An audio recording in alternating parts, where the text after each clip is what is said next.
yo siempre lo menciono, cuando él me enseñó los productos que se venden aquí en los supermercados de los pop y los productos que se consumen en otros lugares. Ya lo sabe. Entonces uno cree que todo lo que uno ve en el polígono central y ahora en muchas provincias, porque hay cadenas de supermercados en casi todo el país. Sí, y don Antonio me decía, pero ese no es el arroz que se consume en tal y tal sitio. Esa no es el azúcar que se consume, ni los refrescos. Aquí tenemos el poderosísimo, mira, le gusta, de Conacer. Cuando se habla de Conacer, estamos hablando de una importante confederación de comerciantes, de empresarios. El único problema es que ellos aparecen, nosotros las personas de la costa sabemos qué es lo que aparece cuando hay mal tiempo. Si usted ve la bajamar que deja como cangrejitos, que deja maqueyes o erizos, tú dices, ay, por ahí viene algo. Y con este personaje vamos a hablar de la reforma fiscal, de cómo lo vamos a sentir y de qué tanto están dispuestos ustedes a coayudar para que nos aumenten los impuestos y no salgamos a la calle a tirar piedra. Bienvenido, y usted no le pasa el tiempo. No, yo copio de usted. Ay, qué elegante. Y de ella. Claro. Mire, primero agradecerle la importancia de permitirme estar con usted. Yo le escribí, le dije, yo con no ustedes, puedo, porque yo no estoy sola. Sí, con ustedes. Con el ángel de la guardia. Sí, perfecto. Me excuso porque usted es una parte importante también dentro de este programa. Entonces, mire, yo le escribí y le dije, no he ido a esperando el gobierno. Y dije, tengo que estar como yo digo a todos los otros programas suyos. Hace un tiempo que no lo hacíamos, pero estamos aquí. Mire, yo estoy presto a escuchar las preguntas que ustedes consideren, a responder la que yo entienda que deba responder y también agregar algunas cosas que son de conocer que a lo mejor ustedes, como no la conocen, no la preguntarán. Pero usted lo va, pero pero usted lo va a decir. Me dicen que ustedes estaban esperando que ayer el presidente dijera, mire, esta es la reforma fiscal. La habichuela, el arroz, el aceite, el azúcar va a ser grabado. ¿Ustedes lo esperaban o eso no va a ser si no se sientan con ustedes? Mire, número uno, en el caso nuestro, que dirigimos el Consejo Nacional de Comerciantes y Empresarios de la República Dominicana, CONACER, con una membresía nacional de 14.365 socios. Wow. Que están ubicados en 8 regiones, como tenemos dividido la geografía nacional para la ubicación de los socios. Estamos en las 32 provincias y tenemos 432 coordinadores. Como ustedes se ganan una elección. En las 32 provincias. Es posible que sí, pero en el caso nuestro, que siempre hemos sido objetivos y muy del sector, si el sector nos los pide en algún momento, podríamos entrar en la vida política, siempre y cuando haya un equilibrio y un balance entre lo que va a ser la política y lo que va a ser el manejo de la política social y económica de nuestro sector. En ese sentido, debo decirle que, por ejemplo, todas las federaciones de comerciantes son ONG, son organizaciones sin fines de lucro, que están creadas bajo la ley 122-05. Eso es la parte social. Y la económica, perdón, está contemplada bajo la ley 488-08, que es para el fomento y desarrollo de la política económica de las MIPYME. Con relación a la reforma fiscal, yo quiero que toquemos 3 temas dentro de esta entrevista. Sobre la reforma fiscal, que hablemos de lo que es el régimen simplificado de tributación y hablemos de reforzar ese régimen por la situación que viven las MIPYME, que el hecho de haber creado ese decreto 265 del año 2012 para lo que fue la creación del régimen simplificado de tributación no ha dado su fruto. ¿No le conviene a ustedes como comerciantes y empresarios ese régimen? Que si no nos conviene, Ajá. Realmente no es que no nos convenga. El problema es la burocracia del régimen, número 1. Número 2. Y no es simplificado, don Antonio. Simplificado de tributación, pero tiene las mismas exigencias para los chiquitos que para los grandes. Entonces, cuando yo hablo, vamos a hablar primero de las reformas y luego vamos a hablar de régimen. Okay. Mire, número uno, para nosotros no es una obsesión, ni es un capricho, ni es una voluntad. La reforma fiscal es obligatoria, que debió hacerse desde el año 2012. Se hizo una reforma fiscal en el año 2015, pero no se han hecho más reformas fiscales, porque una cosa es la reforma fiscal y una cosa son las reformas tributarias. ¿Por qué obligatoria? Porque ya tenemos que hablar sobre la línea del parámetro que hemos sido acorralados desde el año 2012 hasta el año 2030, que es la ley 01-12 de Estrategia Nacional de Desarrollo.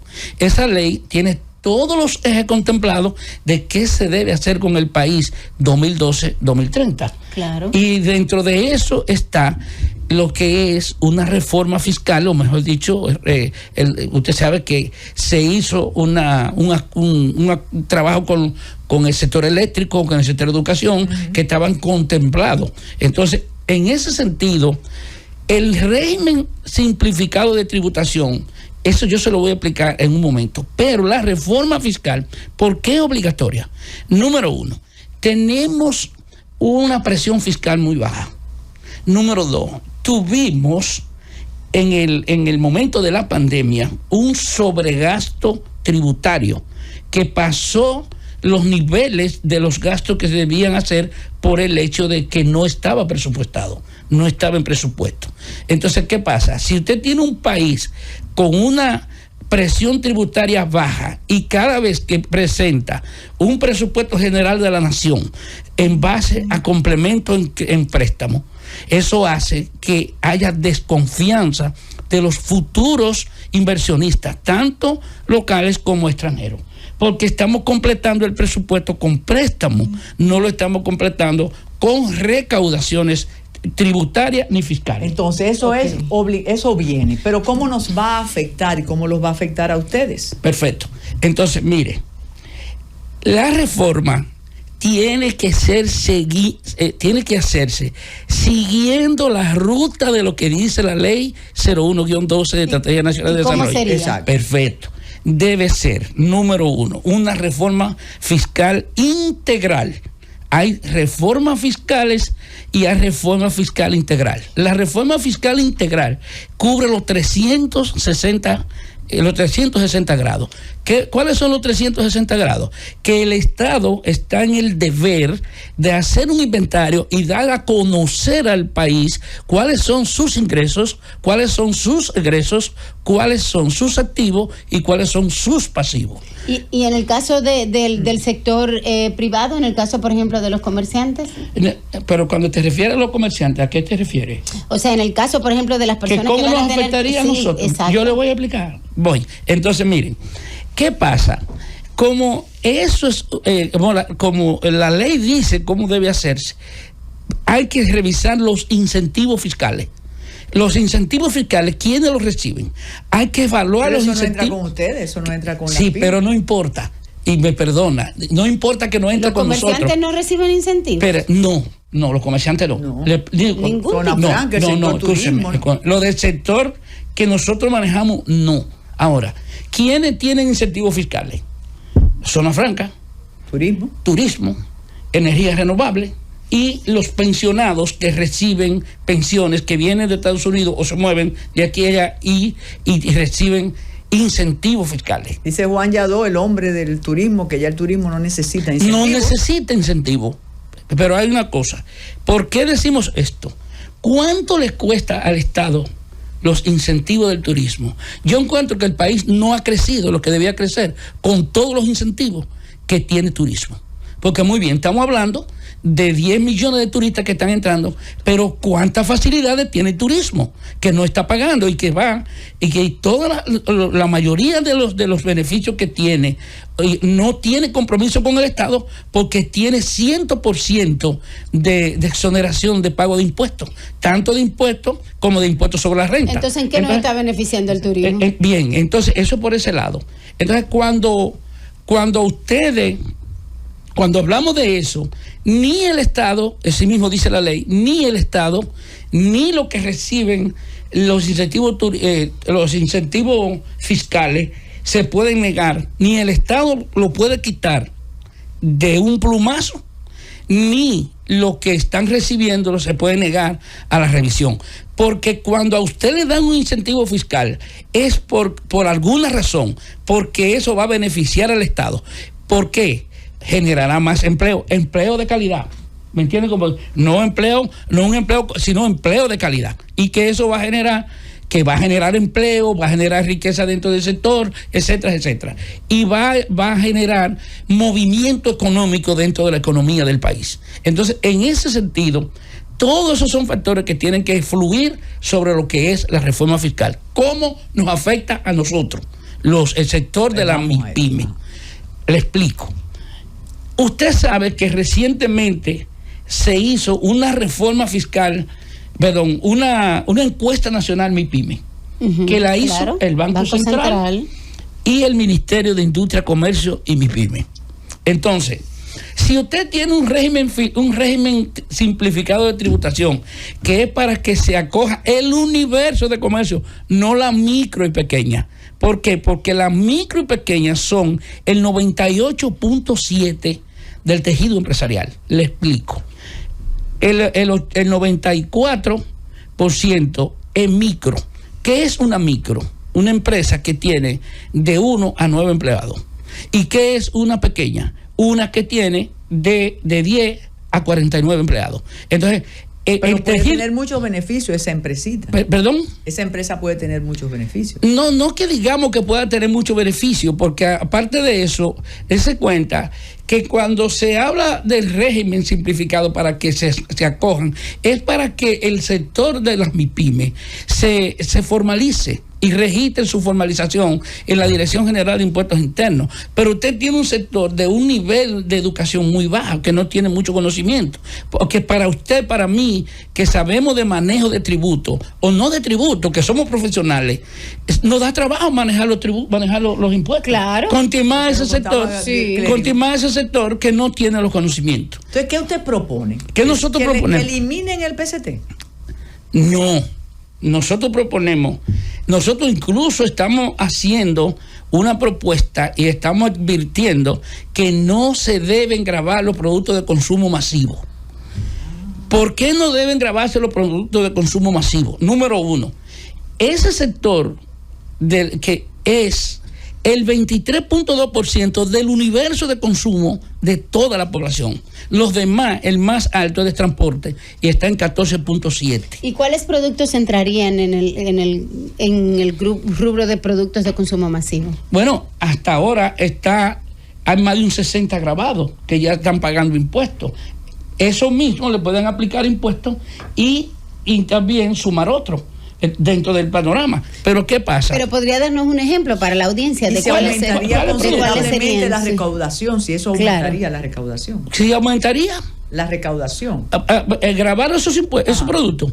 Claro que sí, pero lo que pasa es que también la reforma dice que se identifiquen fuentes de recursos frescos, que se identifiquen que la reforma sea equilibrada y que que perjudique lo menos que pueda la clase menos pudiente. Ese sector que estamos hablando de la clase menos pudiente paga el 68% de los recursos que recibe el Estado, lo pagamos los consumidores finales. El otro ¿por qué? Porque no tenemos forma de cómo transferir el impuesto. Cuando usted va y compra en un supermercado, o compra en un colmado, o compra en un almacén o una surtidora, lo que usted compra es para consumir. Usted no tiene a quién transferirle el impuesto. Entonces, ¿qué pasa? Aparte de eso, usted tiene una dificultad de cuánto cuesta el quintil de la canasta básica familiar.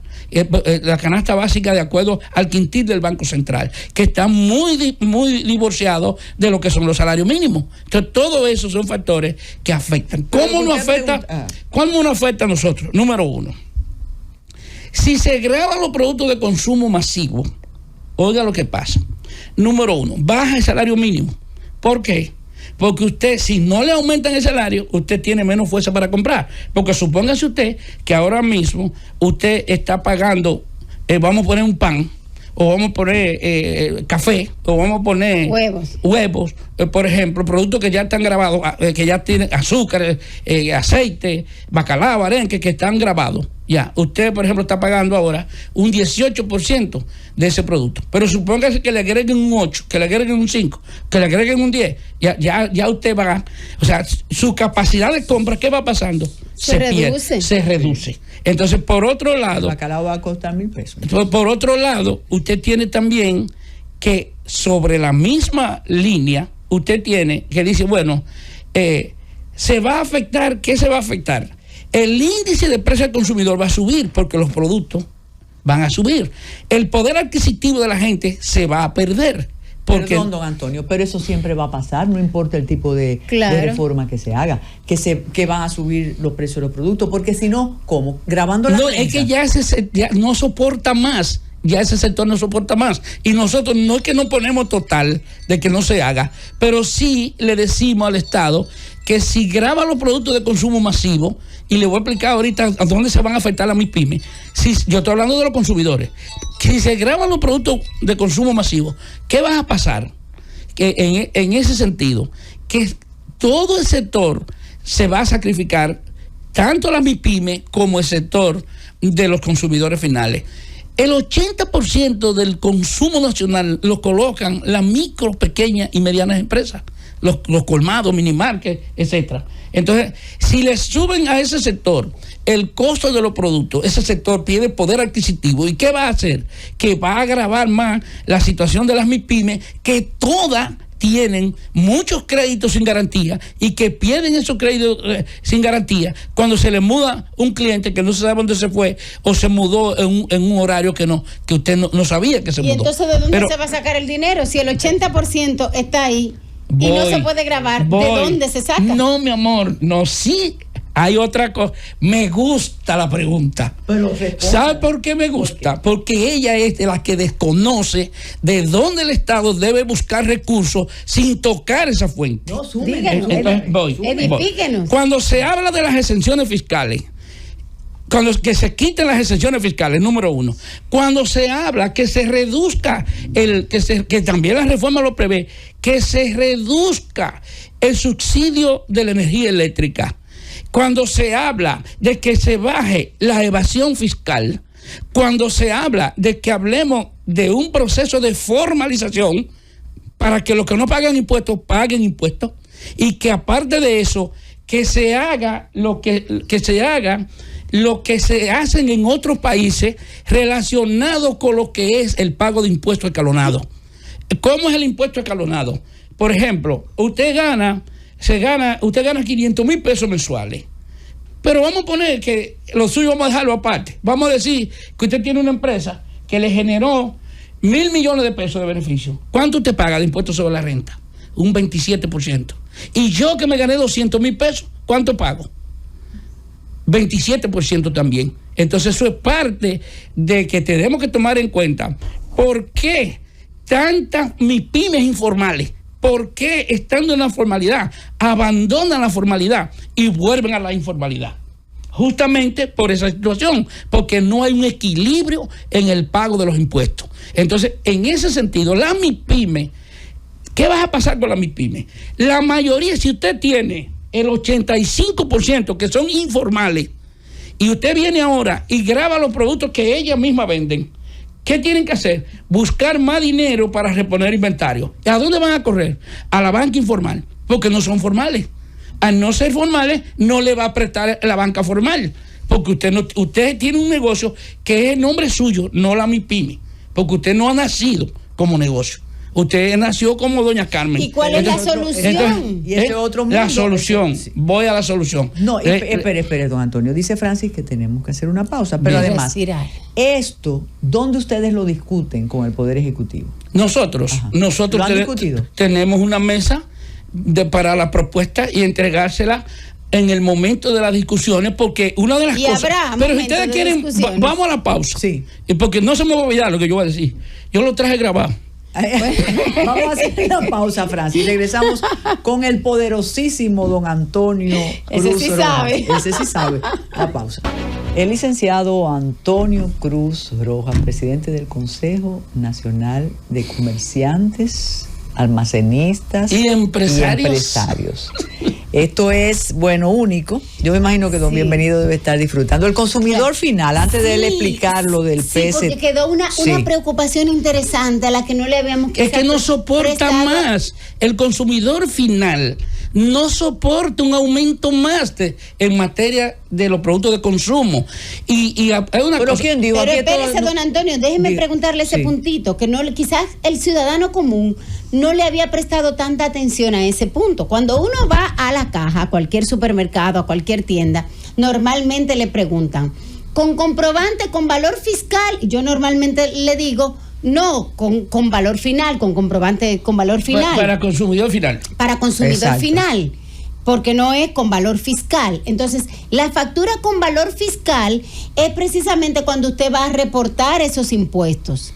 Pero cuando es para consumidor final, es lo que usted dice, somos nosotros los que terminamos pagando esos impuestos. Que se queda ese impuesto donde le vendieron. Exacto. Entonces, el 90% de lo que compramos es para consumidor final. Para consumidor final. Entonces, ¿por qué? Miren. Entonces, ¿qué es lo que pasa con ese impuesto? Con ese impuesto, simplemente como usted no tiene un negocio, porque el ITEVI ni es suyo, ni es del que lo recibe. El ITEVI va a la Dirección General de Impuestos Internos. Claro. Pero va a la Dirección General de Impuestos Internos el ITEVI que usted registró teniendo otro ITEVI. Porque si usted lo que tiene es una cédula y compró y no está registrado en la Dirección General de Impuestos Internos, simplemente ese recurso lo maneja el que hace la venta. Ahora, cuando el supermercado compra, el supermercado, que es una empresa creada, que tiene un RDC, sí, exacto, compra con ITEVI. Okay. Pero cuando vende con ITEVI. Se repone el ITEVI que compró frente al ITEVI que vendió. ¿Me entiendes? Pero el suyo, que es consumidor final, se queda. ¿Por qué se queda donde quién? Donde tú compraste. En el supermercado. Yo no digo que él no lo reporte, pero se queda ahí. Porque ¿a quién tú se lo vas a reportar? Tú no tienes que reportárselo. ¿Por qué? Yo como compradora, no, porque yo soy un comprador final. Tú eres un comprador final. Un consumidor final. Entonces no tiene a quién pasar. Por eso, el 68% de los impuestos que recibe el Estado lo pagamos los consumidores finales. Por eso es que mi mamá siempre dice que hasta los palos de fósforo pagan impuestos. Todo. Entonces, cuando usted dice reforma fiscal integral, ¿usted quiere salvarnos a nosotros? No es salvarlo, es porque... O hacerlo equitativo.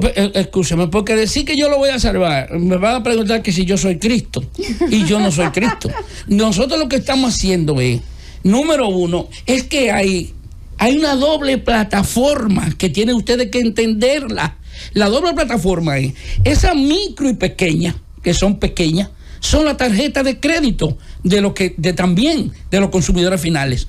Usted tiene que el 80% de los productos de consumo masivo los colocan las micro y pequeñas. Son el 98.7% del tejido empresarial.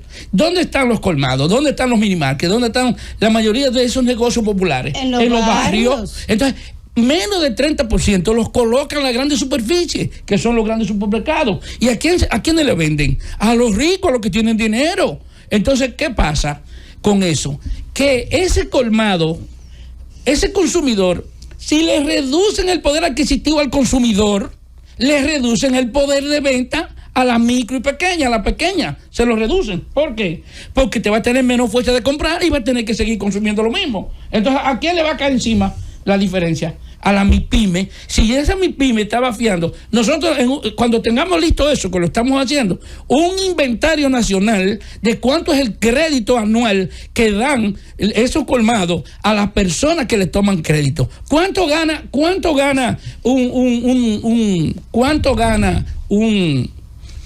por ejemplo, un empleado del ayuntamiento en salario mínimo? Menos de 7,000 pesos. Y tiene hijos, tiene familia. No sé si ustedes me entienden. Sí. Todo eso va en contra de nuestro sector. Entonces, ¿y el salario mínimo lo habían subido? Es un asigún. Sí. Una pregunta. Sí, pero no en ese sector espérese. es muy mínimo. Ok. Profesor, espérese. Ok. ¿Cómo es el día a día tributario de un colmadito? ¿Cómo se reporta a la Dirección General de Impuestos Internos? No, ya se fue la informalidad porque no aguantó. Sí, voy ahora. Mire, la encuesta nacional MIPYME que hizo el Banco Central y el Ministerio de Industria, Comercio y MIPYME Ahí al lado. determinó que el 85.9% del sector de las micro y pequeñas empresas son informales. Claro. Y solamente un 14.1% Espérese. son formales. ¿Cómo le compra al almacenista entonces el que tiene el pequeño colmado? El almacenista también está entre los que son informales. Puede que no. Algunos sí, pero puede que no. ¿Pero por qué? ¿Por qué le digo esto? Entonces, ¿qué pasa? El Estado está dependiendo de un 14.5% de las MIPYME, que son las que están formales. Es que ellos le compran a suplidores y ellos deben facturarle. Dice. Pero eso no importa porque usted va y compra a cualquier Sí, supermercado. pero hay un secreto que ustedes no saben de ese sector, que lo voy a dar ahora. Vamos a ver. No es una primicia, pues ya lo he dicho en otro programa. Ok. Pero yo no soy, dije, para que ustedes... Ok. Bien, perfecto. Mire, ustedes saben, por ejemplo, las industrias y las empresas que hacen ventas rancheras, que están formales, por ejemplo, que venden productos de embutido, que venden refrescos, que venden cerveza, sin mencionar la marca, pero que son formales, le venden a ese sector informal. ¿Y con qué le venden? Con una cédula. Claro. Pero le retienen el impuesto. Eso mismo está diciendo. Le retienen el impuesto. Entonces, al retenerle el impuesto, esa MIPYME es informal porque no tiene un RNC, pero está pagando impuestos. Claro. ¿Qué es lo que no hace esa MIPYME? Que no declara. Y como no declara, no se puede descontar lo que el ITEVI que compra, no se lo puede descontar porque él no vende con ITEVI. Y al único que le vende con ITEVI, porque le transfiere el consumidor final. Cuando el consumidor, él tiene que transferirle ese costo al consumidor final.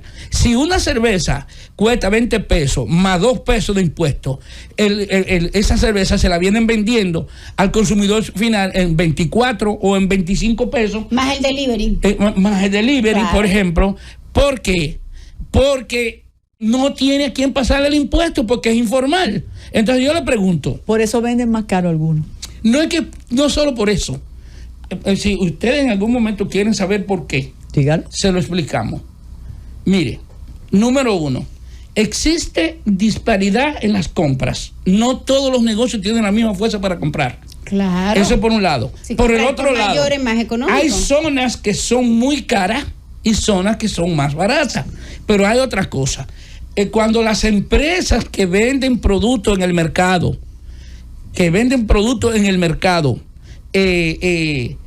llevan productos a esos negocios, ellos establecen un mecanismo de programa de ventas, de cuánto deben vender para ellos cubrir sus gastos, y crean lo que se llaman los incentivos de venta, que son promociones, y van a un colmado y le dicen, mira, yo te voy a vender 13 docenas, cómprame una docena de refrescos, que yo te voy a regalar una caja. Hasta las neveras. Sí. 12 cajas, claro. tú me compras y yo te regalo una.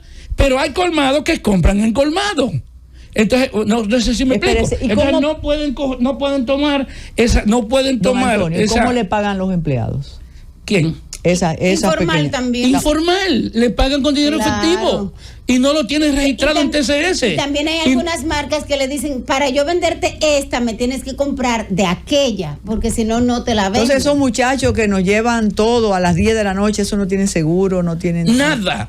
Y motores sin luz tienen. Eso no tienen nada, pero Y a tienen veces motores sin ni luz. certificado de no antecedentes. Bien, entonces mire, con relación al régimen simplificado de tributación, primero es un impuesto que fue creado mediante decreto 265-12, que fue con la finalidad de que las micro y pequeñas y medianas empresas se acogieran a ese régimen para que pudieran participar de dos maneras, a través de compra o a través de ventas. Entonces, si usted, pero tiene que tener un RDC. Aparte de eso, tienes que cumplir con una serie de requisitos que están establecidos dentro del régimen simplificado del régimen simplificado de tributación. Si no está estipulado, si usted no tiene un RDC, simplemente no califica para entrar dentro de ese régimen. Entonces, pero hay otra cosa que debo decirle. En ese mismo tenor, ese sector que nosotros manejamos, como nosotros lo estamos diciendo y se está explicando, la encuesta dice que el 85.9 son informales y las pequeñas, las micro y pequeñas son el 98.7%. El Estado está dependiendo de 1.3 de la mediana y la grande, que son menos que las pequeñas. La encuesta midió quiénes eran formales y regresaron a ser informal. No, esa parte yo no la he visto en la encuesta. No le he visto una pudo haber sido interesante. Entonces, pero te deben preguntar por qué no se formalizan. Le hago la pregunta yo. Hágala y responda. Si nos queda poco, pero usted tiene que venir. Tiene que volver porque, este tema es importantísimo. Ahí se quedaron un montón de preguntas. No, hay muchas cosas que ustedes no saben todavía. ¿Por qué no se formalizan? Justamente por la cantidad de hallazgos que hay en la formalización. Por ejemplo, estorbos. La dificultad. Miren una cosa. Y yo le pregunto, ¿usted se siente bien que hayan 80 funcionarios presos o metiéndolos presos porque han malversado los impuestos? Los fondos de empresas del Estado. Son impuestos que nosotros hemos pagado. Por otro lado, usted tiene la disparidad en la desigualdad del pago de los impuestos. Usted paga 18% por un producto en ITEVI. Y su capacidad de compra es miles de millones de pesos. Y nosotros compramos la gente de nosotros compran un paquete de refresco y pagan 18%. Es cierto. Por esa empresa. Pero usted tiene 4 motorcitos sin luz en un colmado. Y esos 4 motorcitos sin luz en un colmado pagan de impuestos lo mismo que paga usted o yo de gasolina, por el costo de la gasolina, que el que tiene un Mercedes-Benz. No sé si usted me entiende. Claro. O sea, no debe ser así. Eso es una disparidad. Pero entonces, para que deje algo en esta primer reencuentro, la reforma integral sacaría las MIPYMES. Que no la puede sacar. Nosotros no vamos a permitir que la saque. No. Nosotros tenemos una propuesta que se la vamos a presentar. La vamos a presentar en la mesa. ¿Toca el impuesto sobre la renta, esa propuesta? La propuesta, la de nosotros. Ajá. No, porque el impuesto sobre la renta es distinto. En el caso de las MIPYMES, porque ¿dónde es que son formales? Es en el pago del impuesto sobre la renta, no es en el pago del ITEVI, porque todas las que están comprándole a las empresas que son formales están pagando impuestos. Pero no declaran. ¿Está entendiendo? Están pagando impuestos, pero no declaran. Pues ustedes se van a inmiscuir también con los profesionales liberales, esos que te dicen págamelo en efectivo y no. Los colmados la mayoría cobran en efectivo. La mayoría no. Yo diría que el 98%. Y las tarjetas cobran en efectivo y venden en efectivo. Pero ese es su sector, no lo denuncia. No, porque es la realidad. Yo no puedo venir a hablar mentira aquí. Y aparte de que no debo venir a decir una cosa por otra. Mi discurso es totalmente incuestionable. Yo digo lo mismo donde voy. Y yo no le digo un número aquí, otro número allí. Porque mi credibilidad yo no la doy por dinero. Y tampoco ando buscando que nadie me apoye porque yo diga atacándolo a usted y liberando el otro. No, cada quien que asuma su propia responsabilidad. Don Antonio, para despedirnos y agradecerle y darle paso al gobierno que estábamos esperando, que es el de la tarde, diga cuántos son los afiliados del Consejo para que las autoridades... 14.365 socios. El 40% en el Distrito Nacional y el Gran Santo Domingo tenemos nosotros. Y las tenemos clasificado por cuántas mujeres tenemos en cada provincia, o sea, cuántas MIPYMES. Nosotros hicimos una encuesta. ¿Qué porcentaje es de mujeres? De mujeres. Sí. Tenemos el 26% de mujeres y el otro resto de hombres. En cuanto a lo que me refiero, que tienen negocios, claro, que están dentro del sector de la MIPYME. Pero ya, de acuerdo a los datos estadísticos, eso es según la afiliación que nosotros tenemos. Pero según los datos estadísticos, ya en el sector de las MIPYME, el 52 punto y algo son mujeres y el otro resto es hombre en el sector de las MIPYME. Y otro detalle, ¿usted cree que se van a atrever a hacer la reforma? Sí, la reforma hay que hacerla y hay que apoyarla. Le expliqué por qué. Nosotros no nos oponemos a la reforma, pero vamos a las condiciones de la reforma. Y otra cosa que debo decirle, que es importante que ustedes tomen en cuenta. Cuando yo le hablé de que hay un consumo cronológico desde 1 hasta 100 y el 23.2% es de alimentos y bebidas no alcohólicas, la gente va a beber agua. La gente tiene que beber agua, la gente va a beber jugo, la gente va a beber refresco. Todos esos productos, si los suben de precio, todo eso va en detrimento del consumidor final y va, que es el que realmente la materia prima de cada una de esas empresas o industrias que generan más del 1% al Producto Bruto Interno. Todos esos factores tenemos que tomarlo en cuenta y tomar en cuenta que ya el sector de nosotros no soporta un aumento más, porque nosotros que cubrimos los aumentos, el sector de la micro y pequeña es la que cubre los aumentos, porque el que al menos que el Estado no haya un aumento salarial. Y nosotros estamos proponiendo que de gravar los productos de consumo masivo, obligatoriamente tiene que hacer un aumento general de salario para que ese sector pueda compensar la pérdida de adquisición de poder económico para comprar, para que nuestro sector no se vaya a la quiebra de manera total. Muchísimas gracias. Y ahí están esperando para entrar y hacerse dueños de la tarde los que presiden del gobierno de la tarde. Muchísimas gracias.